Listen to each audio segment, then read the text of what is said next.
Hello mga bossing, nandito tayo ngayon sa Astral Main Branch dito sa Sindalan, San Fernando, Pampanga. Bale, papapalit na natin tong ating stock head unit ng Android head unit mga bossing para meron na siyang CarPlay at Android Auto. So di na natin to kailangan yung device na to. Bale, yung single nila dito mga bossing kasama yung 360 camera is 16,999 pesos. Dito nga mga bossing mapapansin nyo is meron na siyang camera dito sa harapan. Tapos meron na rin siya sa dalawang gilid. Bale yung camera sa likuran mga bossing magiging dalawa. Hindi na nila inalis yung stock natin na camera dun sa likod. Yan yung recommended nila dito kasi magkakaroon ng butas dyan kapag inalis nila yung stock natin na camera dyan sa likod. So far okay naman yung itsura niya mga bossing. Nagustuhan ko rin naman. Bale tatlo silang gumagawa mga bossing kaya mabilis lang. Nasa 2 to 3 hours lang yung paggawa nila dito. Kung hindi kasama yung 360 camera mga bossing, baka nasa 1 oras lang. Medyo mabusisi kasi itong paggawa nila dito sa ating 360 camera dahil imo-modified nila yung ating magkabilang side mirror.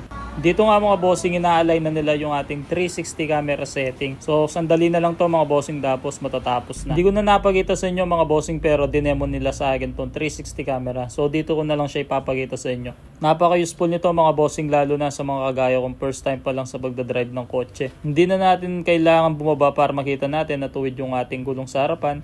O kaya, kung nakapasok sa guhit yung ating mga gulong. Yan mga bossing, kung mapapansin nyo, 9-inch yung nilagay nila dito sa ating Toyota Wigo G CVT na 2025 model. Wala rin lagyan mga bossing dahil 4GB RAM na yan at 64GB internal storage. So pwede kang maglagay dyan ng music tsaka video dahil meron niyang USB outlet. Ang kinaganda pa nitong Android Head unit na to mga bossing is meron siyang built-in na GPS. Dahil nga Android Head unit na to mga bossing, meron tong built-in na Play Store. So makakapag-install ka ng third-party app kahit na hindi galing sa Google Play Store. So kung gusto mo mag-download ng apps sa Play Store, pwede rin mga bossing. Mag-sign in ka lang gamit yung inyong Gmail account. Bale, isa pa sa mga nagustuhan ko sa features nito mga bossing is makakapili ka ng themes na gusto mo. Ang dami niyang pagpipilian. Kung trip nyo rin na ng stock head unit ng Wigo G CVT 2024 or 2025 nyo mga bossing, punta na kayo dito sa Sindalan, San Fernando, Pampanga. I-Google Map nyo lang yung Astral Main Branch. Bale, libre ng installation mga bossing, wala na kayong babayaran. Nandyan yung kanilang FB page sa baba at saka yung Google Map link.